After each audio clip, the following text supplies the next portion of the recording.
नमस्कार,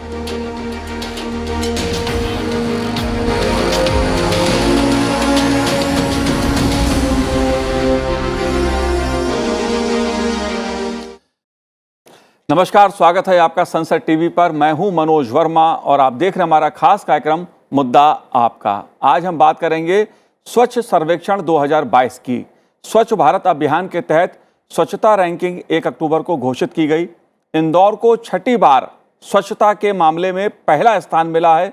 वहीं मध्य प्रदेश को बड़े राज्यों में पहला स्थान दिया गया है। त्रिपुरा छोटे राज्यों में पहले स्थान पर है। कुल 22 राज्यों और 5 केंद्र शासित प्रदेशों ने पुरस्कार प्राप्त किए हैं।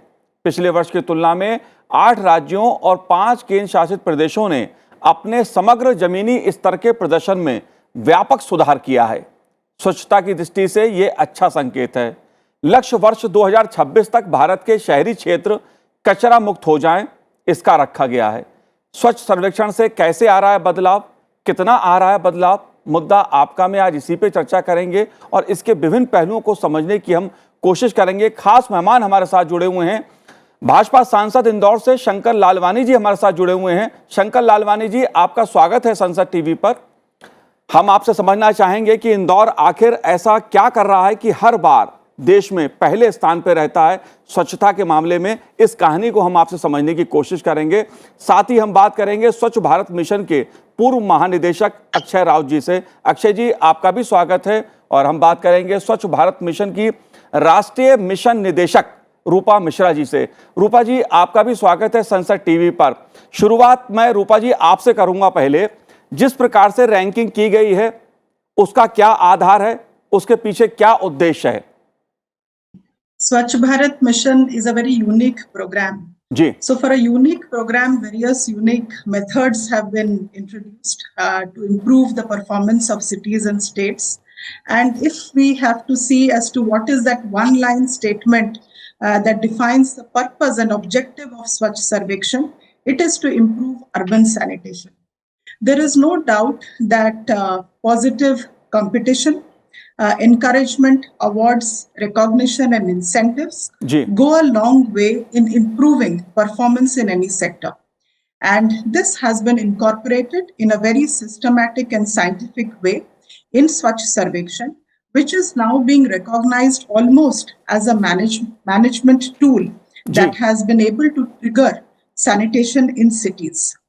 Swachh Sarvekshan is a very rigorous method in which we started in 2016.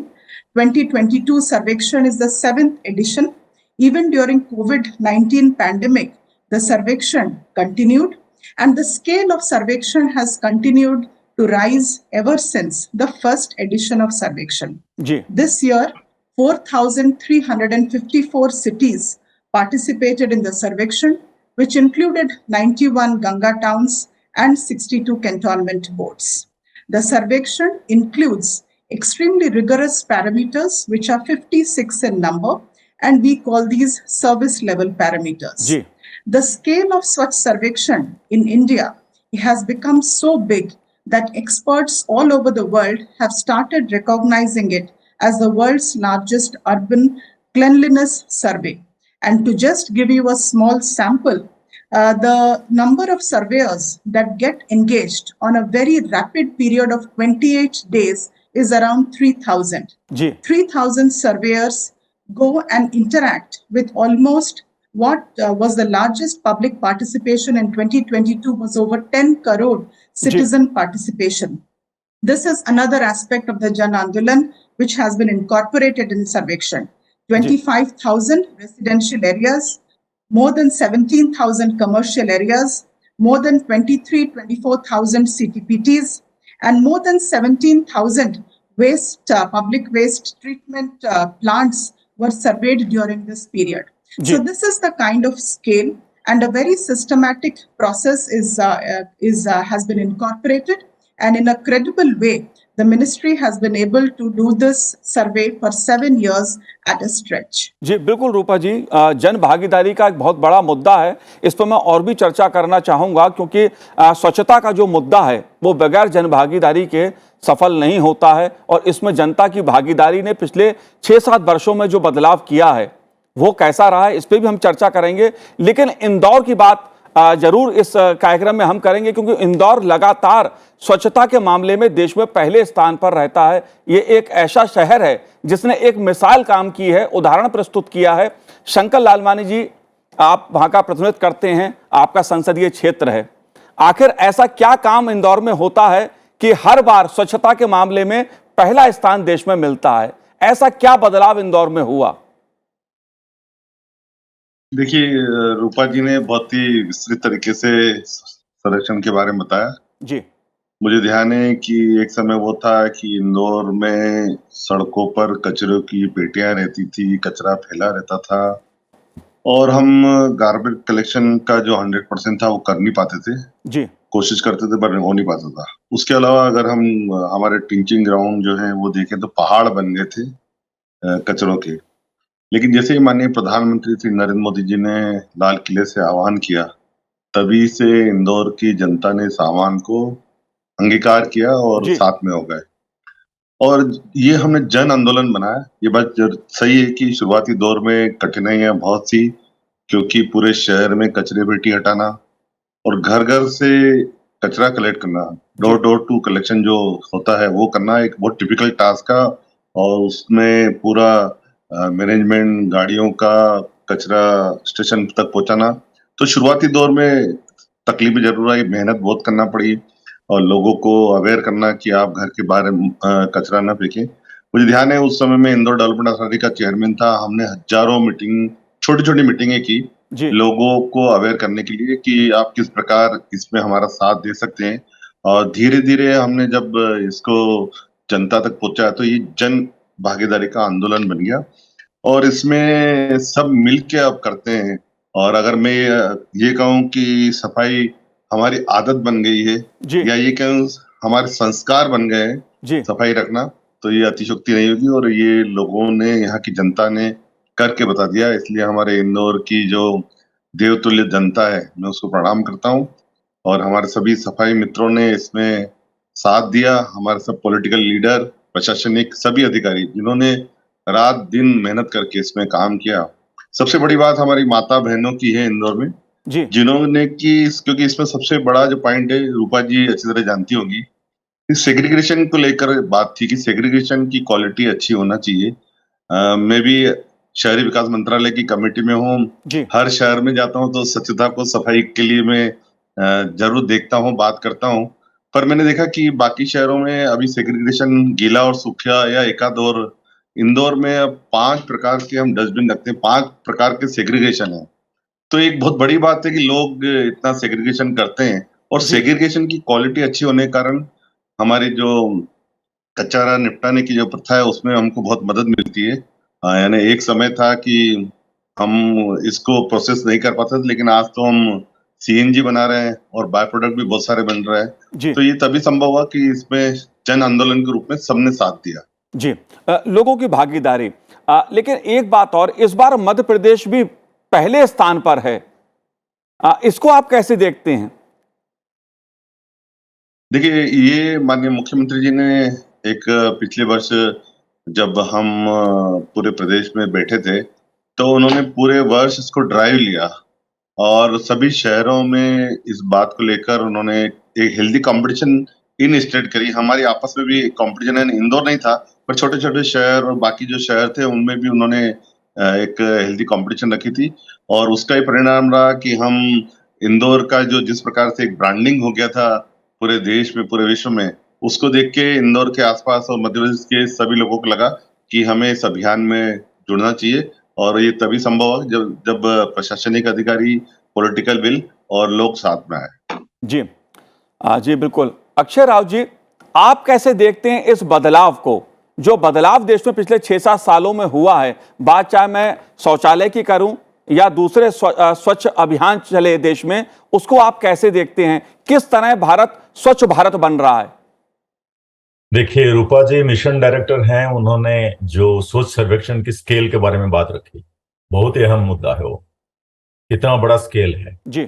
और लालवानी साहब ने इंदौर की खासियत के बारे में बात किया, वो भी अहम है क्योंकि इंदौर इतना स्पेशल है कि 6 साल से कंटिन्यूअसली ऊपर रह रहा है। बल्कि उन्होंने तो एक चीज का क्रेडिट नहीं लिया अभी तक, मैं वो भी बता दूं कि पहली बार एक 7 स्टार का प्रावधान हुआ है जो भी इंदौर को मिला है।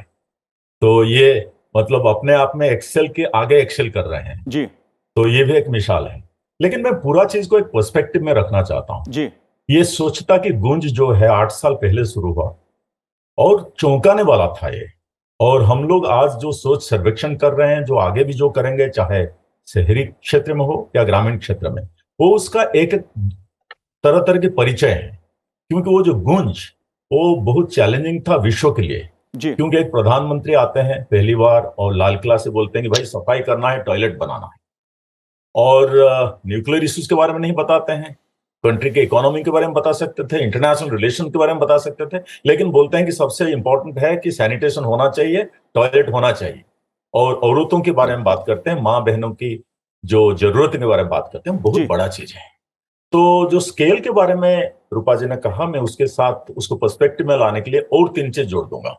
खाली इंडिया जैसे कंट्री जहां की 600 मिलियन 60 करोड़ ओपन डेफिकेटर थे 2014 में, शायद एसडीजी जो बोलते हैं सस्टेनेबल डेवलपमेंट गोल, वो 2030 में होगा या नहीं होगा, इसके रास्ते में कोई अगर एक बड़ा सा एक बैरियर था वो इंडिया था 600 मिलियन ओपन डेफिकेटर के साथ। लेकिन आज बदल चुका है, हम बहुत साल पहले वो उपलब्धि कर चुके हैं। इसीलिए क्योंकि खाली स्केल को नहीं, 3 और चीज उसके साथ है।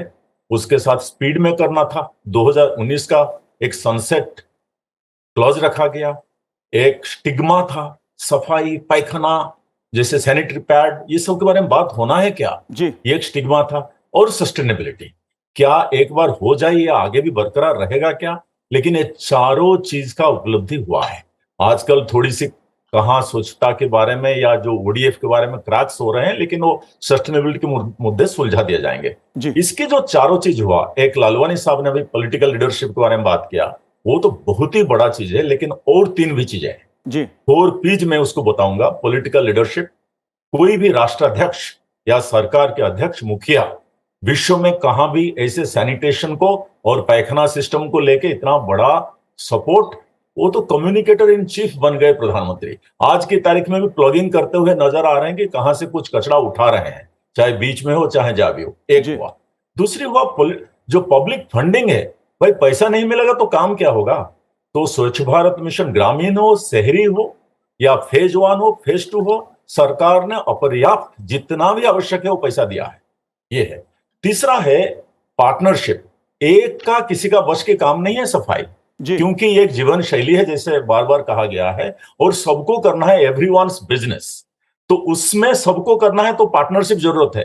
वो डेवलपमेंट पार्टनर करेंगे, एनजीओ करेंगे, मनोज जी आपकी मीडिया भाई लोग भी करेंगे, जी और राजनीतिक नेताओं करेंगे, और सरकारी तंत्र करेंगे। ये सारे लोगों का पार्टनरशिप बनेगा, बना है, इसीलिए मामला आगे बढ़ रहा है। चौथा है जन आंदोलन, पीपुल्स पार्टिसिपेशन। अगर लोग साथ इसको अपना मूवमेंट करके बनाएंगे तो आगे बढ़ता रहेगा, और बढ़ता गया। अभी में एक हम लोग बहुत ही इंपॉर्टेंट पड़ाव पर हैं, उसके बारे में रूपा जी बहुत अच्छी तरह जानते हैं। क्योंकि अगर ओडीएफ का अगर उपलब्धि हो गया, खुले शौच से मुक्त देश हो गया, तो ये एक पड़ाव है, ये मुकाम नहीं है। अभी आगे जो है गार्बेज फ्री शहर बनाना है, पूरे कूड़े मुक्त शहर हमारा करीब 4,500 5,000 शहरों हैं, छोटे बड़े मिला के।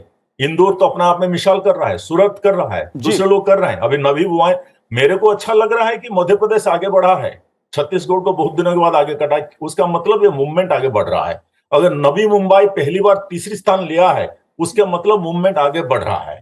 त्रिपुरा अगर झारखंड को काट के पहली बार मुकाम पर आया है, जी। उसका मतलब बात आगे से आगे चल रहा है, दूसरे स्टेट्स में कैचअप हो रहे हैं। और मुझे लग रहा है कि अभी जो गार्बेज फ्री शहर की जो ऐलान है प्रधानमंत्री ने, जो अक्टूबर 2021 को किया है, 1 साल उसका भी हुआ, और सारे देश ने इसको मनाया, और उसमें स्वच्छ सर्वेक्षण अवार्ड भी हुआ। तो ये है इतना बड़ा लक्ष्य, और इसको काम करने के लिए मुझे लग रहा है कि जितना ओडीएफ के लिए जन आंदोलन हुआ था, इससे बेहतर और भी कहीं बड़ा जन आंदोलन की जरूरत है। क्योंकि ओडीएफ की कंपैरिजन में ये जो गार्बेज फ्री सिटी का जो लक्ष्य है, ये बहुत ही जटिल है। जी बिल्कुल। ये वो थोड़ी सी सिंपल था, टेक्नोलॉजी के हिसाब से सिंपल, एंटरप्राइज के हिसाब से सिंपल, और करने के हिसाब से सिंपल। अभी लालवानी साहब ने कहा कि 5 डिब्बे रखना पड़ता है। अगर आपको सोर्स सेग्रीगेशन नहीं करेंगे तो कुछ काम बनेगा ही नहीं। उसके लिए बहुत बड़े पैमाने पर जन आंदोलन होगा। मैंने सोचा कि मैं पर्सपेक्टिव को आपके सामने जी बिल्कुल अक्षय जी, आपने बहुत महत्वपूर्ण जानकारी हमें दी। लेकिन रूपा जी, मैं आपसे कुछ चीजें समझना चाहता हूं दर्शक की दृष्टि से भी, कि घरों पर गीले और सूखे कचरे को अलग अलग करने के लिए क्या जागरूकता अभियान चलाया जा रहा है? लोग कैसे इस काम को कर सकते हैं कि गीला और सूखा कचरा अलग अलग किया जाए? दूसरा, हम शहरों की बात करें तो शहरों के किनारों पर जिस तरह से बड़े बड़े कूड़े कचरे के ढेर हमें दिखाई देते हैं, एक धब्बे की तरह दिखाई देते हैं किसी शहर के ऊपर, आप उसको कैसे देखती हैं? उससे निजात कैसे मिलेगी? देखिए, October 1st, 2021, honourable prime minister launched the second phase of स्वच्छ भारत, और उन्होंने सामने गार्बेज फ्री सिटीज या गार्बेज फ्री इंडिया गढ़ने का। जी। अब गार्बेज फ्री सिटीज या गार्बेज फ्री ग्राम पंचायत जो भी हम कहें, इसका मतलब क्या है? कूड़ा तो पैदा होगा, रोज सुबह जब हम लोग उठते हैं, रोज सुबह कूड़ा पैदा होगा। तो ये कूड़े को प्रोसेसिंग करने के लिए इसका जो मुख्य सोल है, that is segregation. Earlier, we used to see that cities didn't have door-to-door collection facilities, or let us say the logistics was not there, transportation systems were not there, collection systems were not there. Over these 8 years, what we have seen is a tremendous capacity in cities where almost all cities have been able to create facilities and infrastructure and logistics to collect waste from doorsteps. आज आप ग्राम पंचायत में भी जाए, शहर में भी जाए, छोटे शहर में जाए, नॉर्थ ईस्ट में जाए, किसी भी यूनियन टेरिटरी में जाए, ये जो basic facility of collecting waste from door to door has been generated in the past 8 years. So what is the next phase now when Honorable Prime Minister has kept this vision in front of us? This vision basically means we have to now process waste. Waste को collect करके शहर के बाहर जो बड़ा कूड़े का जो पहाड़ है वहां पे फेंकना नहीं है, उसको प्रोसेस करना है, और उससे जो रिसोर्स रिकवरी बन सकता है वो resource recovery we have to do. And this is not possible unless we segregate waste into two basic things, which is wet waste and dry waste. Indore has gone way forward. Few cities have also started taking steps. They are segregating waste into 5 to 6 different categories. But two very basic categorization of waste is wet waste and dry waste. I'm happy to share with you that Ministry of Housing and Urban Affairs under SBM 2.0 has created a financial provision as well as technical logistics that every city will have facility to handle dry waste separately and handle wet waste separately. लेकिन waste हम handle separate कर सकते हैं जब हम waste को अलग अलग कलेक्ट कर पाए, नंबर 1. नंबर 2, वेस्ट जब अलग अलग प्रोसेसिंग हो जाता है तब हम प्रिवेंट करेंगे waste from getting into the landfills.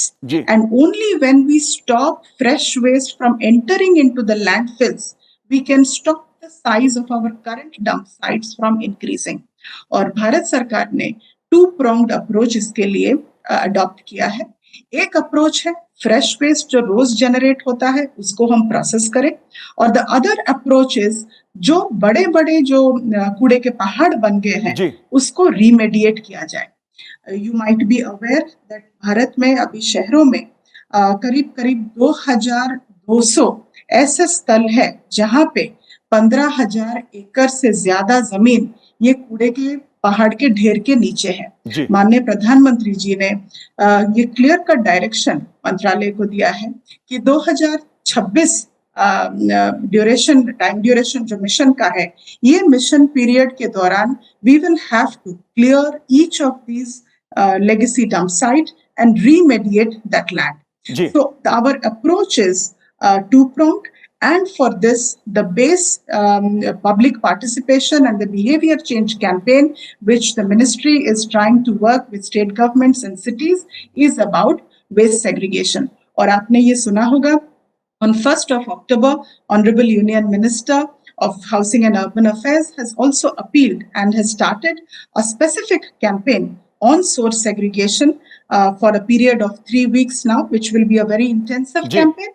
और इसके साथ साथ we will be continuing this campaign throughout the mission period, which is till 2026. जी, जाहिर सी बात है प्रधानमंत्री नरेंद्र मोदी जी लगातार स्वच्छ भारत मिशन के लिए अतिरिक्त उसके लिए कार्य करते हैं, लोगों से अपील करते हैं, स्वयं भी उसके लिए कई बार पहल करते हुए दिखाई देते हैं। ये अपने में एक अद्भुत उदाहरण है। शंकर लालवानी जी, मैं आपसे एक चीज समझना चाहता हूं, स्थानीय निकाय हर शहर में हैं, नगर पालिकाएं हर शहर में हैं, लेकिन ऐसा इंदौर में हमें एक दो उदाहरण बताइए कि वो छोटे छोटे कौन से काम थे जिसके चलते इंदौर स्वच्छ शहर बना और लगातार 6 वर्षों से लगातार बना हुआ है। ऐसे 2-3 कार्य आप बताएं ताकि दूसरे शहर भी, दूसरी नगर पालिकाएं भी उससे प्रेरणा ले सकें। देखिए, इसमें पब्लिक पार्टिसिपेशन, जन आंदोलन बहुत आवश्यक है और उसके लिए मुझे लगता है कि जन भागीदारी के लिए लोगों के बीच में जाना और उनको कन्विंस करना। मैं 2-3 छोटे उदाहरण दूंगा, उससे ध्यान में आ जाएगा। जब हमने इसकी शुरुआत की थी तो हमने लगभग जैसे मैंने बताया कि हजारों मीटिंगें की थी और हमने एक-एक कॉलोनी में जाकर इस विषय को लेकर बात की थी। यही नहीं, हमने सभी स्कूल और कॉलेजों में जाकर बच्चों से बात की थी और हमने हमारे बच्चों को ब्रांड एम्बेसडर उस समय बनाया था शुरुआती दौर में।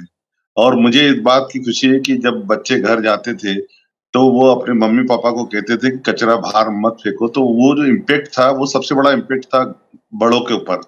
तो ये एक शुरुआती दौर था और थोड़ा शुरू में, जैसे मैंने बताया, पैनिक जरूर होता है कि हमने थोड़ा फाइन किया, फिर लोगों को, अब क्योंकि सब लगभग 90% लोग जब इसमें जुड़ते हैं, कुछ लोग अगर नहीं जुड़ पाते तो वो एक मैसेज ठीक नहीं जाता, तो हमने शुरुआती दौर में थोड़ा पैनिक भी किया, लेकिन वो बहुत कम समय के लिए था और उसके बाद हम लगातार लोग इसमें जुड़ गए। एक दूसरा उदाहरण, पॉलिटिकल विल के लिए हमने बात कही थी, हमने सभी पार्टी के लोगों को बुलाया था और सभी पार्टी के लोग उसमें इन्वॉल्व थे और हमने सबने संकल्प लिया था कि हम सबसे पहले हम अपने घर से शुरुआत करेंगे। इसमें मैं बता दूं कि जब मेरे परिवार में किसी से गलती हो गई थी, रास्ते में कचरा गिर गया था, जब दरोगा उससे फाइन करने लगा तो मुझे मोबाइल लगा के बोलता है, उस समय मैं इंदौर डेवलपमेंट अथॉरिटी का चेयरमैन था, कि मेरे ब्रदर तो इतने बड़े नेता हैं, मुझसे फाइन क्यों लोगे? तो मैंने उस इंस्पेक्टर को बोला था कि अगर तुमने फाइन नहीं लिया तो मैं तुम्हारे खिलाफ कार्रवाई करूंगा। तो ये मैसेज जो गया पूरे शहर में कि अगर नेता भी अपने परिवार को नहीं बचा पाएंगे। और दूसरा, जब गार्बेज कलेक्शन की जो शुल्क की बात आती है, जो हम शुल्क लेते हैं सब इंडिविजुअल घर से, सबसे पहले हम जो एमएलए हैं, एमपी हैं, मेयर हैं, सबसे पहले वो अदा करते हैं। मैं आपको बता दूं, मोर देन 75% यूजर जो है वो अपना चार्जेस दे रहे हैं और कमर्शियल में तो मोर देन 90% अपना चार्जेस दे रहे हैं। तो ये शुरुआत अपने से करना पड़ेगी, तभी लोग साथ में जुड़ेंगे, उनको लगेगा कि हमारे जो लीडर हैं वो भी इसके साथ में, तभी वो जुड़ते हैं। तो इसलिए पॉलिटिकल विल बहुत जरूरी है इसके लिए। जी हाँ, बिल्कुल पॉलिटिकल विल जरूरी है, राजनीतिक इच्छा शक्ति बहुत जरूरी है और पहल स्वयं से पहले करनी पड़ेगी। अक्षय राउत जी, लेकिन बार बार बात जन भागीदारी की आई, जन सहभागिता की आई। जाहिर सी बात है, सफाई सभी का दायित्व है, सभी का कर्तव्य है, जो भी नागरिक लोग रहते हैं। आप इस पहलू को कैसे देखते हैं? क्योंकि बगैर जन भागीदारी के सरकार का कोई भी जन अभियान, जन योजना सफल होना मुश्किल होती है। इस पहलू को आप कैसे देखते हैं? क्योंकि सरकार से तो उम्मीद हम बहुत करते हैं, लेकिन जनता के स्तर पे जो कर्तव्य है उस संदर्भ में आपका क्या कहना है? देखिए, जन आंदोलन की जो अल्फाज है, इसका शुरुआत मुझे लग रहा है 2014 की स्वच्छ भारत मिशन के साथ ही हुआ है, चाहे पहले शायद फ्रीडम स्ट्रगल के टाइम में हुआ होगा। लेकिन उसके बाद जो 8 साल जो चला है, निरंतर प्रयास चल रहा है और पॉलिटिकल लीडरशिप उसको मिला है।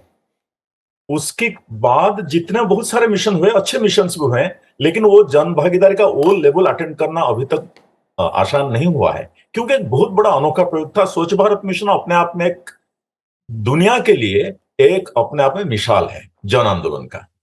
तो आप देखिए, 11 करोड़ और शहरी को अगर मिला जाए तो 12 करोड़ टॉयलेट बने 8 साल में। लेकिन 12 करोड़ टॉयलेट का मतलब क्या है? ये सेफ सैनिटेशन के लिए एक्सेस है बस, लेकिन यूसेज अगर नहीं होगा, लोग अगर व्यवहार नहीं करेंगे उसको, धीरे धीरे उसमें क्रैक होता जा रहेगा और पुरानी तरीकों पर फिर लोग आ जाएंगे। ऐसे बिल्कुल नहीं होना चाहिए, इसीलिए व्यवहार परिवर्तन के जन आंदोलन का जरूरत है। उसमें पॉलिटिकल लीडरशिप, अभी लालवानी साहब डिमॉन्स्ट्रेशन के बारे में बता कर रहे थे, लोग अगर अपना लीड करेगा एग्जाम्पल, जैसे रूपा जी और स्वच्छ भारत मिशन के जो शहरी 2.0 है, उसके तहत अगर सोर्स सेग्रीगेशन का एक 3 हफ्तों की एक अभी प्रयास शुरू होगा कैंपेन, उसमें मेरा उम्मीद ये रहेगा कि जो राजनीतिक व्यक्ति और जो इन्फ्लुएंसर्स हैं, जो लीडर्स हैं, चाहे जो भी स्फीयर ऑफ लाइफ में हो, खाली पॉलिटिक्स नहीं, तो वो अगर उसको डिमॉन्स्ट्रेशन इंपैक्ट नहीं करेंगे तो क्योंकि घर वालों को अभी तक अच्छी तरह पता नहीं है कि सोर्स सेग्रीगेशन से फायदा क्या होता है। जैसे ओपन डेफिकेशन, टॉयलेट बनाए, सीधी बात है, और टॉयलेट बनाए और उसको यूज करें, शट द डोर, दरवाजा बंद, बस काम हो गया। लेकिन ये थोड़ा सा जटिल प्रक्रिया है, लोगों को समझना पड़ेगा कि सोर्स सेग्रीगेशन और ड्राई एंड वेट वेस्ट की बात हो रहा है, लेकिन उसके बाद इलेक्ट्रॉनिक वेस्ट है, मेडिकल वेस्ट भी है, एक से दूसरे बढ़कर टॉक्सिक है, उनका निपटान कैसे होगा। अभी रूपा जी ने शायद पूरा जो माउंटेन्स के बारे में बात कर रहे थे, वो खौफनाक है, वो शायद 2200 या उससे भी ज्यादा है, लेकिन रास्ता आगे आगे बढ़ चुका है।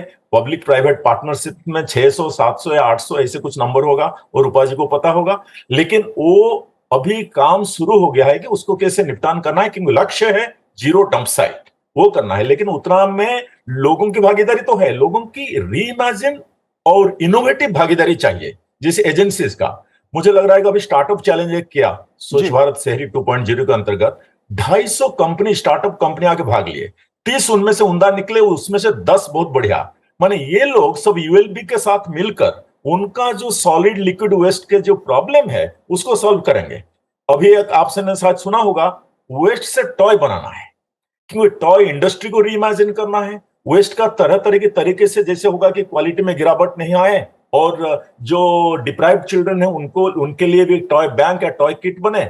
और लेकिन एक टॉयकाथन का एक प्रोग्राम हुआ, और ये सारे बड़े बड़े चीज हैं जिससे कि मुझे उम्मीद मिलता है कि ये जो बहुविध समस्या है अभी जो स्वच्छ भारत शहरी 2.0 के सामने, आप देखिए, ये तो माउंटेन्स के रिमेडिएशन करेंगे, उसके बाद प्लास्टिक वेस्ट का करेंगे, उसके बाद ग्रे वाटर की मैनेजमेंट करेंगे, फिकल स्लॉज मैनेजमेंट करेंगे। ये और सिंपल टॉयलेट बनाओ और यूज करो वाली बात है नहीं।